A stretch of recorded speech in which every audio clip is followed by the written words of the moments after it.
आप सभी के हृदय में विराजमान परमात्मा को मेरी राम राम। विषय बहुत संवेदनशील हो गया है। वानर सेना ने लंका पर आक्रमण कर दिया है। वानर भालू पूरे उत्साहित हैं लंका को तहस नहस कर देने के लिए। रावण तक समाचार पहुंचता है कि वानर सेना ने आक्रमण कर दिया। तो रावण अपने राक्षसों को बुलाता है और हंसकर कहता है कि देखो ये वानर कितने ढीठ हैं, मरने के लिए आ गए हैं, काल के वशीभूत। और ये जो मेरे भूखे राक्षस हैं, बहुत समय से इनको वानरों का मांस खाने को नहीं मिला है। आज मेरे ये सभी राक्षस इन वानरों को खा खा कर अपनी भूख मिटाएंगे। ये तो विधाता ने स्वयं ही इनके भोजन का प्रबंध कर दिया है, वरना हम इन्हें कहाँ कहाँ खोजते फिरते जंगलों में। अच्छा हुआ कि हमने राम पर आक्रमण नहीं किया। राम स्वयं ही यहाँ इन वानरों को लेकर आ गया और हमारे लिए ये वानर उसने बलि के आहार के रूप में भेज दिए। अब ये सारी कथा भगवान शंकर पार्वती को सुना रहे हैं और कह रहे हैं कि उमा देखती हो, इस अहंकारी रावण को देखती हो। ये उस टिटहरी पक्षी के समान है जो आकाश की ओर अपने पंजे उठाकर सोता है और उसे ये वहम होता है, भ्रम इस मुखालते में रहता है कि अगर मैंने पैर नीचे कर लिए तो कहीं ये आकाश ना गिर जाए। ये आकाश मेरे ही इन पंजों पर टिका हुआ है। ऐसा ही ये अहंकारी रावण है। देखती हो उमा, तुम सुन रही हो ना इसकी बातें रावण की।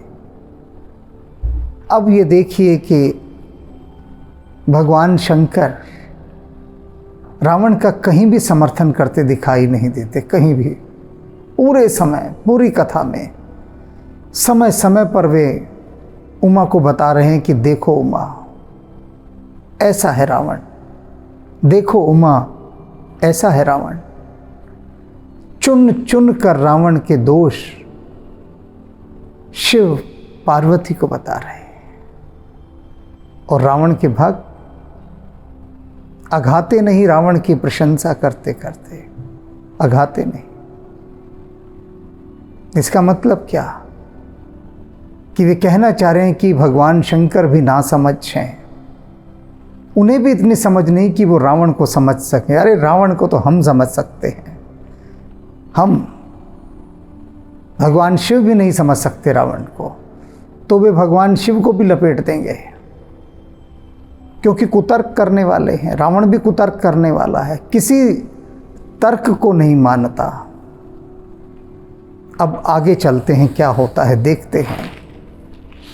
चले निशाचर आयुष मांगे। राक्षसों ने कहा कि हे महाराज, हे रावण, अब आप हमें आज्ञा दीजिए। अब आपने जब कह दिया है कि जाओ वानरों को खाओ, तो हम जाएं खाने, आपकी आज्ञा है, निकले युद्ध पर। रावण ने आज्ञा दे दी कि हाँ जाओ। गही कर भिंड पाल बरसांगी, तोमर मुदगर परशु प्रचंडा, सूल कृपान परिध गिरिखंडा। अब बस रावण की अनुमति मिलने के बाद तो रावण के राक्षस सैनिकों ने अपने हथियार उठाने शुरू कर दिए, एक से एक बढ़कर हथियार। कोई भिंडपाल उठा रहा है, कोई सांगी ले रहा है, कोई तोमर मुदगल परशु प्रचंडा सूल कृपाण परिध गिरिखंडा, कोई पहाड़ के बड़े बड़े टुकड़े उठा रहा है, भाले तलवार बर्छी, जितने भी एक से एक बढ़कर हथियार थे वो सब उठा लिए। और उसके साथ साथ पहाड़ों के पत्थर भी बड़े बड़े, क्योंकि किले के ऊपर से पत्थर भी फेंक कर मारेंगे, बर्छी भी मारेंगे, भाले मारेंगे, तोमर मुदगर परिध, यानी जितने भी अस्त्र शस्त्र होते हैं वे उठा लिए। और उधर उधर वानर सेना के पास क्या है, भालुओं के पास क्या है, नाखून है, दांत हैं, भुजाओं का बल है, पत्थर हैं, पेड़ों की शाखाएं हैं, यही हथियार हैं उनके पास। और राक्षसों की सेना, वो तो सेना है, एक फौज है, एक राजा की फौज है रावण के पास, प्रशिक्षित सेना है। लेकिन राम के पास क्या है? राम के पास कोई ट्रेन किए हुए फौजी नहीं है, कोई कमांडो को नहीं है राम के पास। राम के पास तो सीधे साधे वानर हैं, भालू हैं, वनवासी जातियां हैं, जिन्हें तलवार चलानी भी नहीं आती, बर्छी भाले भी फेंकने नहीं आते। और नहीं आते का इसी से समझ लीजिए कि उनके पास है ही नहीं, तो आएंगे कहाँ से? एक चीज़ तब आएगी ना जब हो। आपको कोई भी चीज़ चलानी तब आएगी ना जब आपके पास हो, चाहे वो किसी भी स्थिति में हो, तभी तो आएगी ना। अब उनके पास वो है ही नहीं, कभी पकड़ा ही नहीं हाथ में भाला, बर्छी, तलवार, तो चलाएंगे क्या? तो अर्थात युद्ध कैसा हो रहा है कि एक और ऐसे भालू और वानर हैं जिनके पास कोई भी उस समय का आधुनिक हथियार नहीं, निहत्ते ही मान लीजिए, और दूसरी तरफ पूरी ट्रेन आर्मी है। कोई मेल नहीं है इस लड़ाई का, कोई भी। कोई एक विशेषज्ञ यदि इस लड़ाई को देखे जो शुरू हो गई है, अब एक्सपर्ट्स जिसे कहते हैं, टीवी चैनल वाले बिठा दें, 6-7 एक्सपर्ट आ जाएं जो ऐसे चिल्ला रहे हों कि समझ ही ना आए कि कौन क्या बोल रहा है। एक सब्जी मंडी लग गई हो, कोई किसी की नहीं सुन रहा होता, सब अपनी अपनी बोल ही रहे होते हैं और कुछ नहीं समझ में आता, वहाँ सिर्फ शोर पैदा होता है। तो ऐसे एक्सपर्ट्स को बुला दिया जाए तो वो कहेंगे देखिए देखिए, अब राम की वानर सेना बिल्कुल हार जाएगी, इनके पास कुछ भी नहीं है, उधर देखिए, ये देखिए, हम आपको दिखा रहे हैं रावण की सेना के पास क्या क्या है, एक से एक बढ़िया हथियार हैं। तो ऐसे एक्सपर्ट सारे यही सलाह देंगे, यही घोषणा करेंगे, यही गाल बजाएंगे कि जीत रावण की सेना की ही होगी, राम की सेना की नहीं, क्योंकि राम की सेना सेना है ही नहीं। पहली बात तो यहीं समाप्त हो जाती है। और सच में राम की सेना सेना नहीं है, ये सच बात है, ये सच बात है। हम सम्मान देने के लिए कह देते हैं वानर सेना, वास्तव में राम के पास कोई सेना नहीं थी। वे जितने लोग भी राम के साथ हैं, राम के प्रेम में हैं, राम के भक्ति भाव में हैं, उत्साह में हैं, कोई वे योद्धा नहीं है प्रशिक्षित, बस बल है, इतना ही है उनके अंदर। और बल स्वाभाविक है, प्रकृति की ओर दिया हुआ। वनवासी हैं, वनों में रहते हैं, शक्ति तो है ही। लेकिन यदि हम ये कहें कि प्रशिक्षित सेना है, ना, प्रशिक्षित सेना नहीं है। आत्मबल है सेना के पास, संगठित हैं इसलिए सेना हो गई है। इस कारण से सेना हम कह सकते हैं कि संगठन है और राम के नेतृत्व में है वे। जिमि अरुणोपल निकर निहारी, धाव ही सठ खग मांस आहारी। तुलसीदास जी कहते हैं कि अब ये राक्षस वानर सेना को देखकर उस पर कैसे झपट रहे हैं, वानरों को देखकर।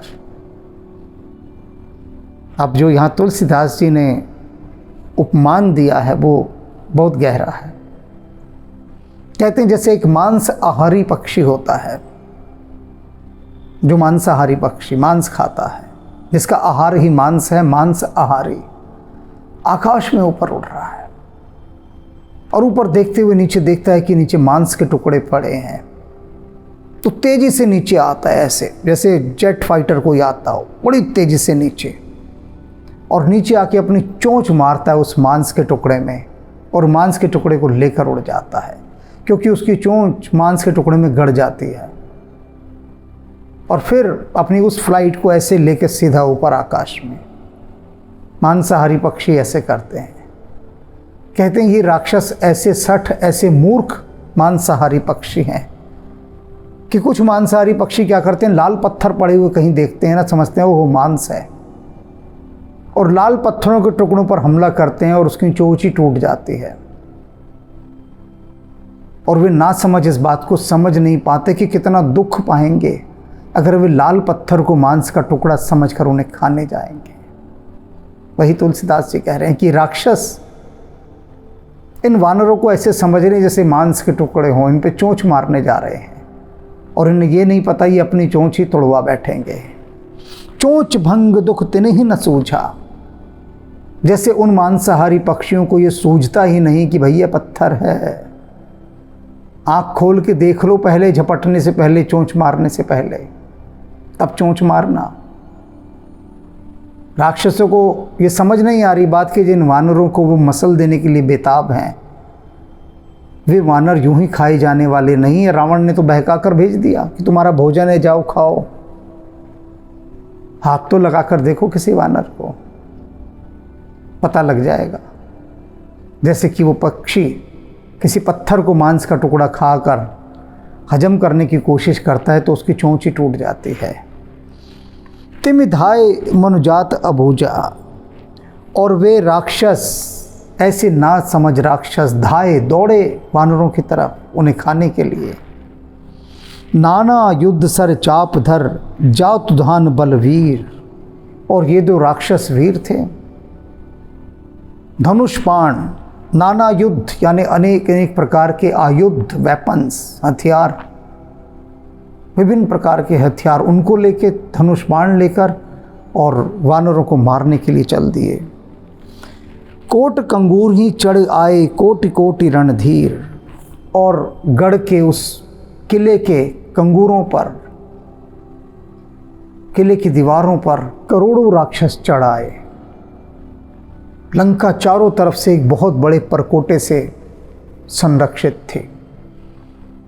जैसा कि होता है कि किले के चारों तरफ एक दीवार होती है, वो चार दीवारें, उस पर बहुत बड़ा रास्ता होता है ऊपर चलने का। तो वहाँ पर करोड़ों राक्षस इकट्ठे हो आए, विभिन्न प्रकार के शस्त्रास्त्रों से सुसज्जित होकर। बाज ही ढोल निशान जुझाओ, सुन धुन होई भट ही मन चाओ। और जैसे राक्षस वहाँ आकर खड़े हो गए तो खड़े होते ही जो सेना का बैंड था वो बजने लगा। क्या था बैंड? सेना का, हर सेना का एक बैंड होता है जो उत्साह देता है सैनिकों को, संगीत। बाज ही ढोल, ढोल बजने लगे जोर जोर से, निशान नगाड़े, ढोल निसाजन जुझाओ, सुन धुन होई भट ही मन चाओ। और जिनकी ध्वनि सुनकर इन योद्धाओं के मन में लड़ने का चाव पैदा होने लगा, उत्साहित होने लगे। सैनिकों के पीछे ये ढोल नगाड़े बाजे इसलिए बजाए जाते हैं, एक जोश पैदा होता है, जोश लड़ने का, मरने का, मारने का। और फिर सैनिक पीछे नहीं हटते, उत्साहित तो चाहिए। तो वो बचने लगे खूब सारे, और राक्षस सैनिक जोश में भर गए। बाज ही भेरी नफीरी अपारा, और क्या हुआ? भेरी और नफीरियाँ बजने लगी। रे भेरी, रणभेरी होती है, ऐसा एक बाजा होता है गोल सा जाके यूँ आता है, उसे बजाते हैं, बड़ी भयंकर आवाज़ आती है। और नफीरी, ये तो आपने शादियों में भी सुना होगा, बड़ा तेज़, कर्कश और जोश जगाने वाला नफीरी का संगीत होता है, ध्वनि होती है, बजने लगी। सुन कादर उर जाही दरारा, नफीरी और भेरी की ध्वनि ऐसी होती है कि अगर कोई कायर सुन ले, कमज़ोर दिल सुन ले, तो उसके दिल में दरार पड़ जाए, दिल में दरार पड़ जाए, तरेड़ आ जाए। ऐसी भयानक भयानक ध्वनि होती है। देखिन जाई कपिन के ठड्डा, अति विशालतन भालू सुभट्टा। उन्होंने जाकर देखा राक्षसों ने कि ये क्या, कपिन के ठट्टा, कि ये बड़े हट्टे कट्टे बंदर हैं, तो भालू हैं, बलवान वीर हैं। वो तो हैरान हो गई देख के ऐसे शक्तिशाली योद्धाओं को। धाव ही गनी ने अवघट घाटा, पर्वत फोरी कहीं कहीं बाटा। और कैसे ये धाव ही दौड़ते हैं खूब तेजी से, गनही ने अवघट घाटा। और घाटियों को, खड्डों को, खाइयों को, पहाड़ों को कुछ गिनते ही नहीं। ये नहीं कि गड्ढा आ गया तो रुक जाएं, खाई आ गई ना, भाग रहे हैं एकदम तेजी से बिना परवाह किए, खाड़ियों की, पहाड़ों की, गड्ढों की। पर्वत फोर करिए बही काटा। पर्वत फोर, पहाड़ों को फोड़ रहे हैं, करही कहीं बाटा। और उसके बाद रास्ते बना रहे हैं, पत्थरों को तोड़ तोड़ कर उन्हीं को ही हाथ में उठा लिया और रास्ते बना रही हैं। कट कटाई ही कोठिन भट गर्चे हैं। और अपने दांत कटकटा कर, बंदर देखते हो ना कैसे दांत कटकटाते हैं, तो ये वानर जाति के हैं, जोश में आकर, क्रोध में आकर, उत्साह में आकर अपने दांत कटकटा रहे हैं, जोश पैदा कर रहे हैं। राक्षस जोश पैदा करने के लिए क्या कर रहे हैं? भेरी, नफीरी, ढोल, नगाड़े, ये सब बजवा रहे हैं। अब यहाँ राम जी की सेना में बैंड का तो इंतज़ाम कोई था नहीं, ये तो खुद ही वानर इनका बैंड बजाने आए हुए हैं राक्षसों का। तो अपने दांतों को किटकिटा रहे हैं जोश करने के लिए, उत्साह भरने के लिए, और गरज रहे हैं, चिंघाड़ रहे हैं, दहाड़ रहे हैं।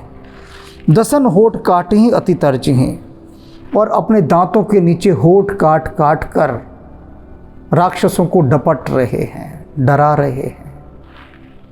उत रावण इत राम दोहाए। क्या सुंदर बात कही है कि रावण के दल में रावण की जय जयकार हो रही है, और राम के दल में राम दुहाई, रावण के दल में रावण दुहाई। सारे राक्षस जोश में भरकर कह रहे हैं, लंकापति महाराज रावण की जय हो। और इधर वानर और भालू पुरजोश हो कह रहे हैं, जय श्री राम, जय श्री राम, जय श्री राम। दोनों की अपनी अपनी दुहाइयाँ काम कर रही हैं। जयति जयति जय परी लड़ाई। और इसी तरह से दोनों तरफ जय जयकार के साथ लड़ाई शुरू हो जाती है। उधर रावण की जय जयकार, इधर जय श्री राम, और लड़ाई आरंभ हो जाती है। निश्चर शिखर समूह ढहावे। अब वानर दौड़ रहे हैं लंका पर आक्रमण करने के लिए, उसके परकोटों पर चढ़ने के लिए, महल की दीवारों पर चढ़ने के लिए। वो जो किले की दीवार है उस पर चढ़ने के लिए दौड़ रहे हैं। और राक्षस क्या कर रहे हैं? उन्होंने ऊपर पत्थर लिए हुए, पकड़े हुए पत्थर फेंक रहे हैं, बड़े बड़े पत्थर वानरों के ऊपर मारने के लिए। कूद धर ही कपि फेर चलावे हैं। जैसे राक्षस पत्थर फेंकते हैं वानरों की तरफ, तो वानर तो कुशल हैं, वे झपट लेते हैं उस पत्थर को और वापस पलटकर उन्हीं की तरफ फेंक देते हैं, उन्हीं पत्थरों को। चतुराई देखिए वानरों की, पत्थर लेने भी कहीं नहीं जाना पड़ा। जैसे कि मानो राक्षस स्वयं कह रहे हो कि लो भैया जी, हम पत्थर दे रहे हैं तुमको, पकड़ लो पत्थर को और हम पर ही फेंक मारो। और वही वानर कर रहे हैं, उन्हीं के हथियारों से उन्हीं को मार रहे हैं। ये कुशलता। जय श्री राम। धर कुधर खंड प्रचंड मरकट, भालू गढ़ पर डार रही। और क्या कह रहे हैं वानर?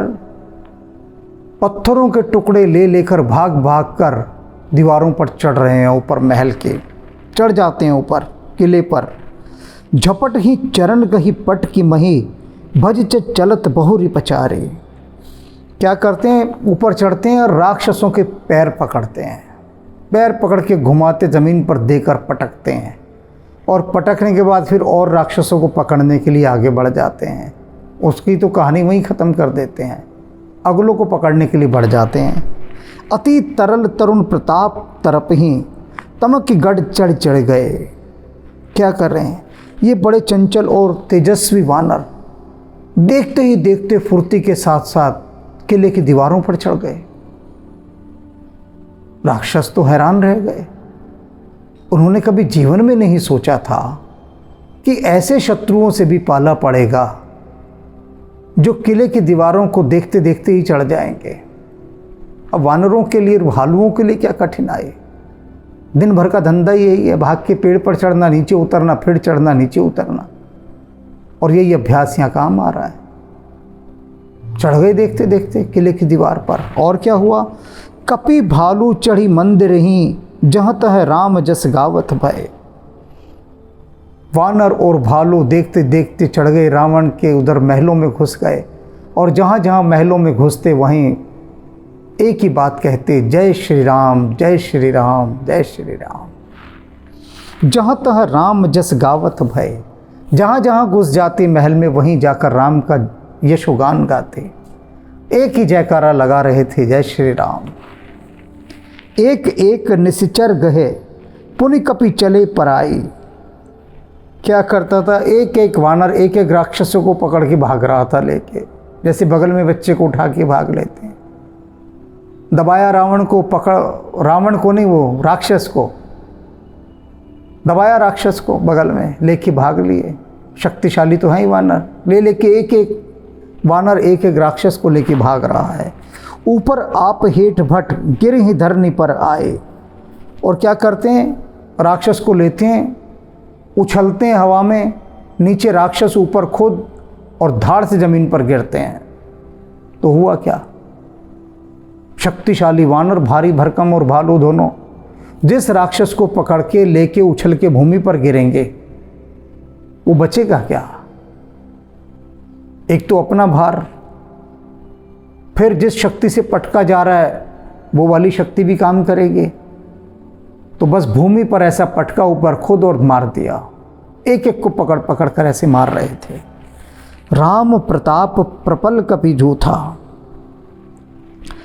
मर्द ही निशिचर सुभट भरो था। राम प्रताप प्रबल कपि जूथा। ये जो वानरों का झुंड है ना, राम का प्रताप इनमें प्रबल रूप से काम कर रहा है। राम की शक्ति काम कर रही है। मर्द ही मसल रहे हैं निशिचर राक्षसों को, सुभट बरू था। और क्या है, इनके जो समूह के समूह हैं राक्षसों के, सुभट, एक से एक जो महान योद्धा था, उनको पकड़ पकड़ कर वानर मसल रहे हैं। चढ़े दुर्ग पुनि जहाँ तहाँ वानर, जय रघुबीर प्रताप दिवाकर। और जहाँ जहाँ वानर किले की दीवारों पर चढ़ गए, जिस जगह भी चढ़ गए, वहाँ पर प्रताप दिवाकर, ये जो सूर्यवंशी प्रभु श्री राम है, इनका जो प्रताप है, जय रघुबीर, जय रघुबीर, जय सिया राम, जय श्री राम इत्यादि जय घोष करके, जयगान करके अपनी विजय की घोषणा करते हैं। सब मिल दे ही रावण ही गारे, राज करत ही मृत्यु हकारे। अब लंका के जितने लंकावासी हैं वे क्या कर रहे हैं ये जान लीजिए। लंकावासी मिलकर सब रावण को गालियां दे रहे हैं, मिलकर। हैरान हो रहे होंगे आप सुनकर कि रावण को क्यों गालियां दे रहे हैं, क्या हो गया भाई, कारण है। क्या कह रहे हैं, सब मिली देवी रावण ही गारी, राज करत ही मृत्यु हकारे। कह रहे राज करते करते इस रावण को क्या सूझा जो इसने हाँक मार के मौत को बुला लिया, मृत्यु को बुला लिया। हकारे, किसी को पुकार कर बुलाना, हाँक देकर, आवाज देकर, आ बैल मुझे मार। बैठे बिठाए ये क्या सूझा रावण को, सब गालियां दे रहे हैं लंकावासी। क्या पड़ी थी इसे सीता को उठा कर लाने की। उसके बाद वो एक वानर आया, पूरी लंका को जला गया, इसके एक बेटे को मार गया जिसका नाम हनुमान था। तब भी इसे समझ नहीं आई। फिर दूसरा बंदर आया जिसका नाम अंगद था, उसने भी रावण के एक बेटे को मारा और रावण की खूब बेइज्जती की उसके दरबार में। इसे तब भी समझ में नहीं आया। और इन दोनों ही राम के दूतों ने, हनुमान ने और अंगद ने रावण को साफ साफ शब्दों में समझा दिया था कि देख, अभी तो 2 ही वानर आए हैं राम की सेना के, और वो दोनों ही वानर सिर्फ डाकिए हैं, संदेशवाहक। कोई लड़ाके नहीं है, योद्धा नहीं है, वॉरियर नहीं है, क्षत्रिय नहीं है, सिर्फ डाकिए हैं दोनों, संदेशवाहक, दूत।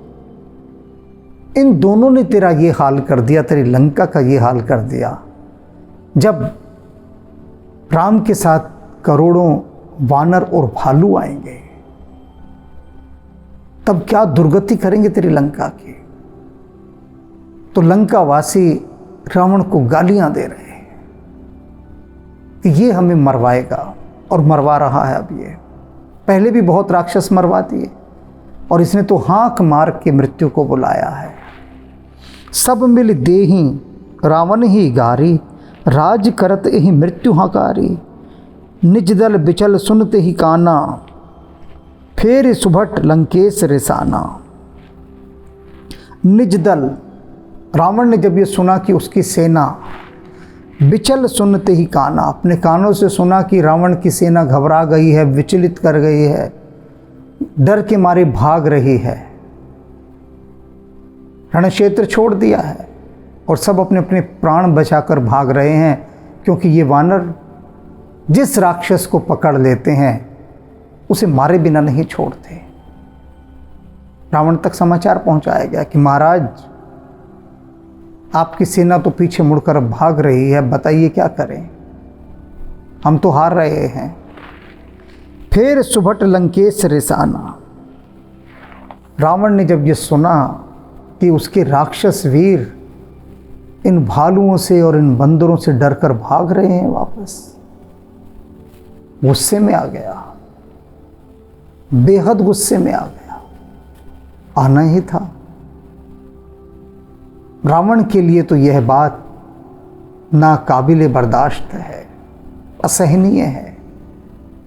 रावण इसे सहन नहीं कर सकता कि वानरों और भालुओं के द्वारा उसकी सेना पीट दी जाए, मार दी जाए, भगा दी जाए।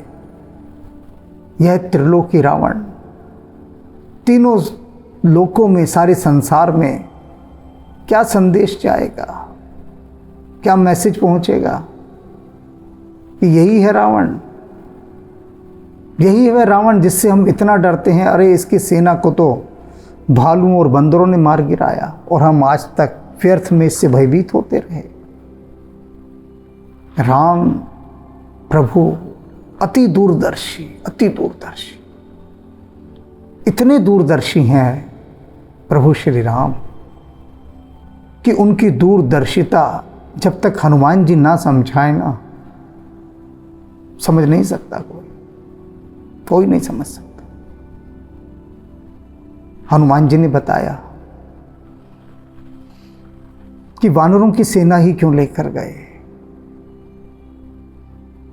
राम चाहते तो महाराज जनक को भी बुला सकते थे, भरत को भी कह सकते थे, कोई समस्या वाली बात नहीं थी।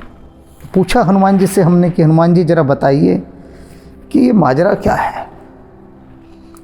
आपके भाई बंधुओं को लेकर गए राम जी, वृक्षराज जामवंत जी, उनके जो भालू थे उनकी जाति के, उनको लेकर गए। जो डील हुई थी उसमें यह था कि राम किसी नगर में नहीं जाएंगे। राम नहीं जाएंगे ठीक है, अयोध्या से तो सेना मंगा सकते थे ना। चलो मान लिया कि एक बार को अयोध्या से भी सहायता नहीं लेंगे, तो महाराज जनक से भी सहायता नहीं लेंगे, ऐसा तो कोई एग्रीमेंट, कोई डील नहीं हुई ना।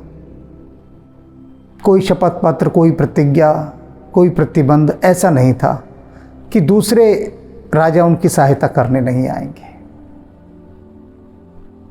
राम चाहते तो अपने ससुर से कह सकते थे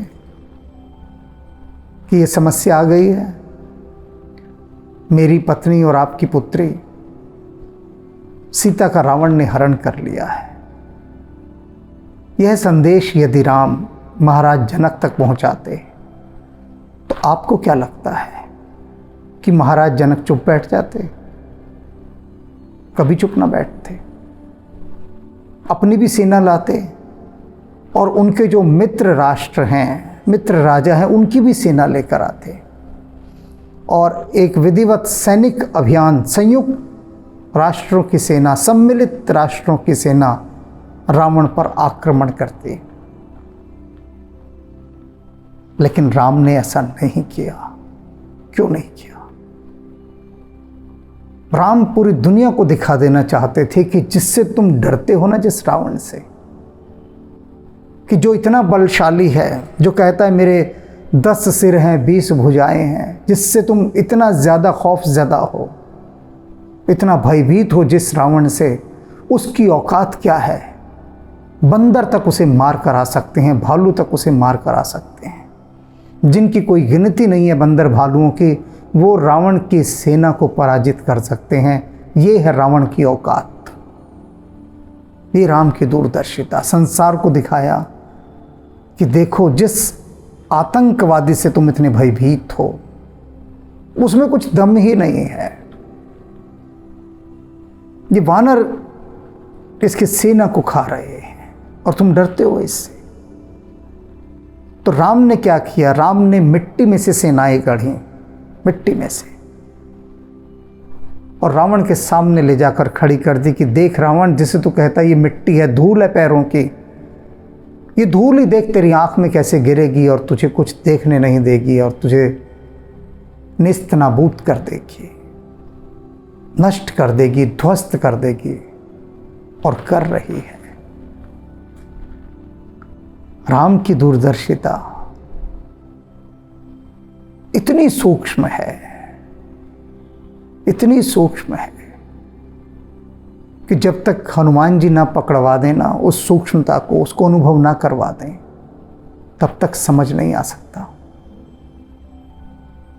बहुत कठिन है तब तक समझना, बहुत कठिन। ये तो हनुमान जी महाराज की कृपा है कि वे कुछ कुछ दिखा रहे हैं, कुछ कुछ। अभी तो बहुत कुछ घूंघट में ही है, हल्की हल्की कहीं झलकी, हल्की हल्की। तो अभी देखेंगे आगे और भी झलकियां। हनुमान जी साथ बैठे हैं, इससे सुंदर और क्या हो सकता है? कथा का अमृत बरस रहा है, इससे सुंदर और क्या हो सकता है? कुछ नहीं हो सकता। शेष फिर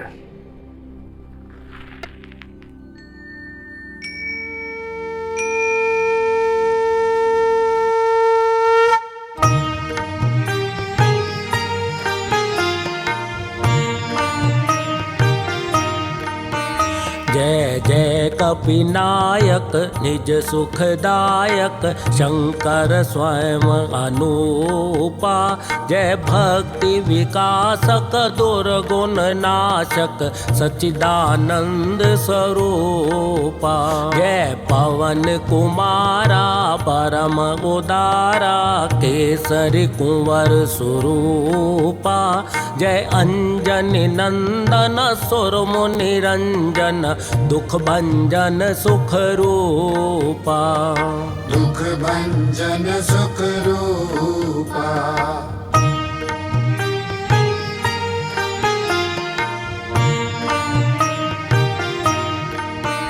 जय जय अविनाशी सब गुण राशि, धाम अखंडानंदा। केवल प्रभु माना परम अमाना, अद्भुत चरित मुकुंदा। अतएव चराचर सकल सुरासुर, गण से सब मुनि वृंदा। तज योग विरागा से अनुरागा, गावत शुभ गुण वृंदा। गावत शुभ गुण